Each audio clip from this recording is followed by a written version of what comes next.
awesome summons. Now, before we read this, Final Fantasy 15 had either the best or second best, or at your worst, third best summons. This game, it was so, it was almost like playing the game I've always wanted, a summons Final Fantasy game. However, they made the summons so dope, so real, that they fit, like, you are not equal with them. You cannot do that. They are huge. They are gods. When Ramuh comes, it was perfect. Tabata, please, man, I hope you find peace and happiness and make something for us to play, because what he did with the summons there after the trash Nomura had left him, and what he was able to make with someone else's pre-mold, remember, it was true art. And the summons were amazing. So let's see what they have to say about this. This is a given, but it's still worthy to mention. Ever since the PS1 era, summons have been a major part of the series. In Final Fantasy VII, it was all about the spectacle. Then in Final Fantasy IX, they made Final Fantasy VIII, they made Guardian Forces somewhat like partners for your characters. Lately, they've just been basic spectacles. Though Final X15 went way over the top. But it'd be cool if they played a larger role in the series like they did in Final Fantasy 13, where they were vehicles. Whatever they do, they should make each one special, hopefully centering entire side quests around them. Okay, this, you saw me laughing because this is comical. Lately, they've been basic spectacles, though F15 went way over the top. So apparently they feel that the summons in 15 went way over the top, which I don't understand. When you say they should be spectacles, a spectacle is, the word itself really means something way out of the ordinary, over the top. It's a spectacle. It's not normal. So that's an oxymoron, or what is it? Analogous like statement. It's not hypocritical. What is it called? A conundrum. It's stupid is what this comment is. And please, no, I never want my summons to ever be a vehicle, ever again. I don't think I can say this enough. I never, ever want my Final Fantasy summons to be a fucking vehicle. If that's your example, I'm questioning your list already. Before I was okay with it, but now what you're writing, I don't even know if I want to read what you write anymore. I might just want to just take your topic, because vehicles, that sucks. I do agree though, you should center them around side quests. Like I said, a dream Final Fantasy game would be the dream summons Final Fantasy game. And yes, I do love the idea of putting summons more as a side quest and a thing to do more for the summon, and get more out of their story and lore. That's all that says to me, is that you want more lore and story with your summons. However, no game made summons more integral to the story, the plot, and more of a spectacle than Final Fantasy 15. The game itself is literally about the summons and their relationship to each other. The love that Shiva and Ifrit had. Amazing. Like, literally, that was amazing. If that went over your head, I think you need to revisit some Final Fantasy at 15 and go definitely check out some videos. More characters. Okay, again, I think this is another shot to 15. Let me put it this way. Nobody had a problem with Final Fantasy 13 female lead character. Final Fantasy 13 2, female lead character. Final Fantasy 13 3, female lead character. Suddenly, 4 bros decide to go on a road trip together, and now the game is sexist. To that, I have to say, fuck you, right? I know I'm not saying that the gamer's saying this now. I'm just saying the people who did say that, go fuck yourself. You're not really fans of the game. You're not really gamers to start with. And I think putting the 4 dudes together was really cool. I got to really identify and connect with those 4 characters. Too often, I feel in some Final Fantasy games, when the Final Fantasy game is not necessarily like pick a class, like a Disgaea 5 or War of the Lions, where you kind of just have a mage and you name her and like that's just a mage. Like, it's not really a main character, it's just kind of a character. I like that type a lot more than, let's say, you take the picture here, Kina, right? The one with the tongue out. If you didn't know, I forgot the dude on the all the way on the right's name.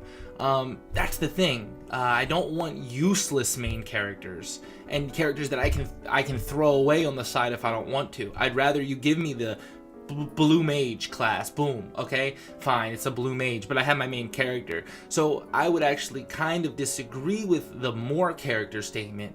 I would say less than, this many characters. Final Fantasy X is a great example of making a full character cast list and making you care about them. So it can work and they can do it. However, though, I do feel more often than not, 1, 2, maybe even 3 characters of a list of so high go to waste. You don't care about, and if I had to choose, I would take the 4 bros over it. I would take the cast of Final Fantasy 13 2, which was the best of that trilogy. Don't ask me why Lightning got a trilogy. Total waste. But that was the best because, again, that was only 2 main characters. Again, that didn't get too much shit from everybody saying there's not enough characters. So Final Fantasy 15 got a lot of hate, and I just want to bring that to your attention. More characters. And I knew she was going to talk about Final Fantasy 15 because of the things I said earlier. Final Fantasy was a story about a close-knit group of friends traveling across the country, sticking together through thick and thin. That was cool. But for the next game, we want to see more all-around diversity. Okay. Back in the day, we could have a party featuring a giant talking red lion or a 6-foot rabbit girl without someone blinking an eye. It would even be nice to get back to Final Fantasy VII's edition of optimal missable characters just to offer replay value. Again, the thing with Final Fantasy VII, and I've talked about this before, these characters are no longer missable. You cannot go miss Yuffie or Vincent in the next Final Fantasy VII game. I hate to break it to you. You're not going to put all that work, time, and effort in, especially with voice acting nowadays. And then the potential is just so much more to make the player get those characters than back in the day where it was just a missable character. We cannot do that anymore. It's not like Final Fantasy VII is new. We all know who these characters are, and to think that that some person's gonna miss Vincent in their playthrough on a PlayStation 5 or PlayStation 4, excuse me, it makes no sense anymore. You just can't do that. So this statement no longer holds weight if you're going to talk about Final Fantasy VII and the way you have them missable. Unless you're going to talk about your new game in Final Fantasy 16, which again I do not think it's in your best interest anymore to have a main character super missable, because then people will complain that the game was, people will complain about everything, but people will really complain if you have a missable character and they gave you a huge, large chunk of the story, and suddenly you beat the game in 10 hours instead of 15. That's just an example. I never want to see a Final Fantasy game 15 hours, but you get what I'm saying there. But yes, it's cool having weird things. I think, again, 7 did it well. With only like one weird character, where this, I don't know. I'd rather have a close-knit cast, especially like Final Fantasy X. Alright, more vehicle options. Now this is weird. Again, this idea and topic comes about because of Final Fantasy 15. Not only because the picture's there, but because they had vehicles in their game that you really got to choose from. You had the truck, you had the car, and you have the flying car. I love the take on the flying car. Obviously, flying in the game was not like any other flying sim. However, it works. Every Final Fantasy game, for the most part, did have a way to transport the map with a vehicle. They've had submarines in the past. They've had airships, obviously. There's been ways to travel in Final Fantasy games. Oh yeah, I forgot. Final Fantasy 15 also had a boat. They've had boats in games, not just 15, but a lot of others. And again, the vehicle thing is not something I really care about too much. I really don't want a crazy open world map. that I'm not really caring about it. Let me see to get my thoughts together. Let me read it. There's nothing wrong with the world size trending larger, but in that case, there shouldn't be any shortage of vehicles in the game. Final Fantasy 15 relied on a car for its missions, and it worked, given the story it was aiming to tell. With other forms of transformation being added later as DLC, that's partly incorrect. DLC should be reserved for more ambitious concepts than access to an airship and a boat. Though, if this game is going to be tech focused, there should be a variety of vehicles available for us to purchase and upgrade. If it's more fantasy focused, as many fans are hoping, then it should include steampunk vehicles and monsters to ride. Okay, now this last part you might be confused on.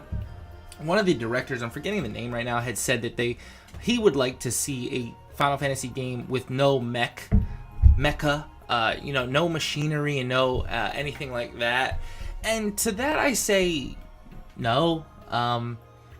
Every Final Fantasy game has pretty much had mech of some sort. You could take it back to Final Fantasy X, Machina. You can take it to Final Fantasy VIII, which was their most ambitious Final Fantasy up till that point in that world. Final Fantasy VII, obviously. And the list goes on. So I'm not sure what they mean by going no mecha, unless you're talking maybe... I don't want to play Skyrim Final Fantasy, if that makes sense. And DLC, they're kind of wrong on it should be reserved for more ambitious concepts. I don't really understand the shot. I think what people were mad about with Final Fantasy 15 is that there was planned DLC. I mean, there was a big DLC debate a few years ago, a little bit before Final Fantasy 15. Yeah, you didn't release some of that DLC, but I'm actually glad you didn't, because I didn't want anything that Tabata wasn't involved in with this game. I really didn't want. I think they realized that too, that they didn't want to put something out on someone else's artistic project and vision under the guise of their company. They gave it to Tabata, and it's done. The book is coming out next year. I'm really excited about Luna Freya, Dawn of a New Future. So I'm really glad they actually didn't release the DLC, and you're not going to hear a lot of people say that. They're really mad about it, but I'm glad because Tabata did not have a hand in that DLC that was next slated. But the ones he did have a hand in, all amazing. Comrades is one of the most underrated DLCs of the generation, of the decade, in terms of what you're really getting for that DLC. But vehicles, not really. That wouldn't be my number 6. Yo, it's the Grown Kid Talk Show.